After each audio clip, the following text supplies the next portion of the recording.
వేసవి వేడిపై దాడి, చల్లటి రిఫ్రెషింగ్ స్టాప్ తో హాయి. నిజామాబాద్ జిల్లాలో రైల్వే ఓవర్ బ్రిడ్జీల నిర్మాణం నత్తనడకన సాగుతున్నాయి. ఫలితంగా వాహనాల రాకపోకలకు తీవ్ర అంతరాయం కలుగుతోంది.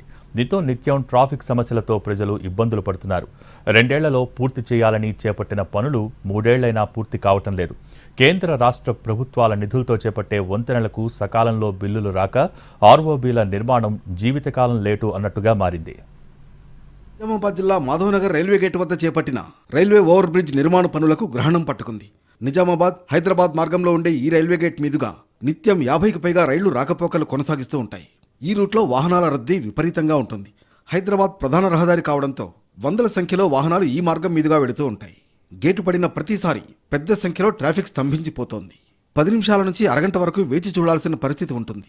కొన్నిసార్లు అత్యవసర చికిత్సకు వెళ్లే అంబులెన్సులు ట్రాఫిక్ లో చిక్కుకుని ప్రాణాలు కోల్పోయిన సందర్భాలున్నాయి. బైకిల్లో కానీ ఈ సైకిల్ కానీ దేనికన్నా కానీ ఈ రైల్వే గేటు చాలా అంతరాయం ఏర్పడుతుంది. 3 సంవత్సరాల నుండి పనులు సరిగ్గా సాగడం లేదు. మరి దయచేసి సంబంధిత మా ఎంపీ కానీ ఎమ్మెల్యే కానీ దీనికి తగు యుద్ధ ప్రాతిపదికంగా చర్య తీసుకుంటే కానీ జనానికి ఉపశమనం కలగదు. కావున దయచేసి పార్టీ రహితంగా ప్రజల దృష్ట్యా ఇది తొందరగా అయ్యేటట్టుగా చూడాలని కోరుతున్నాము. దశాబ్దాల కోరికగా ఉన్న మాధవనగర్ ఆర్ఓబీ నిర్మాణాన్ని 2 ఏళ్లలో పూర్తి చేసేలా ఒప్పందంతో పనులు చేపట్టారు. 1 కిలోమీటర్ పొడవు, 150 అడుగుల వెడల్పుతో రైల్వే ట్రాక్ పై వంతెన నిర్మిస్తున్నారు. 93 కోట్ల అంచనాతో కేంద్ర రాష్ట్ర వాటా నిధులతో పనులు చేపట్టారు. అయితే ఇప్పటికే 3 ఏళ్లు పూర్తయినా పనులు మాత్రం ఇంకా వెక్కిరిస్తున్నాయి.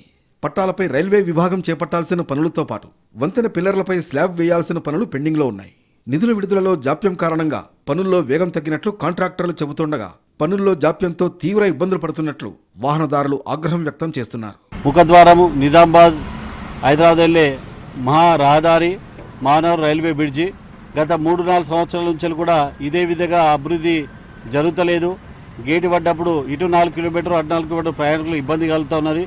ఆ ఇబ్బంది సమయంలో ఎంతోమంది మహిళలు, 2 వీలర్ల వెళ్ళే మహిళలు, ప్రభుత్వ ఉద్యోగులు, ప్రైవేట్ ఉద్యోగులు, పక్కనే డిజిటల్ ప్రాంత తెలంగాణ విశ్వవిద్యాలయం కానీ ఇతర ఉద్యోగులు కానీ ప్రభుత్వ టీచర్లు కానీ చాలామంది కూడా వెళ్ళడం జరుగుతుంది. వారికి చాలామంది ఈ గుంతలు పడి, ముఖ్యంగా వర్షాకాలంలో గుంతలో పడి చాలామంది గృహిణులకు ఇబ్బంది కలిగి బైకులు పడడం, వాళ్ళ కాలు ఇరగడం, ఇట్లా చాలా ప్రమాదం జరిగింది. ఒక సమయంలో ఆటోలు బోల్తా పడి చనిపోవడం జరిగింది.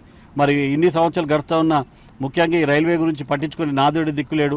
చాలా ఇబ్బంది. ముఖ్యంగా ఆటోలు చాలాసార్లు బోల్తా పడుతున్నాయి. లొందల భయముంది. ఇట్లా గురవుతున్నది. ఇక్కడైనా నాయకులందరూ గమనించి త్వరగా కంప్లీట్ చేయాలని మేము ప్రార్థిస్తున్నాం. పనులు వేగవంతం చేసి ట్రాఫిక్ రద్దీ నుంచి ఉపశమనం కలిగించాలని వాహనదారులు కోరుతున్నారు.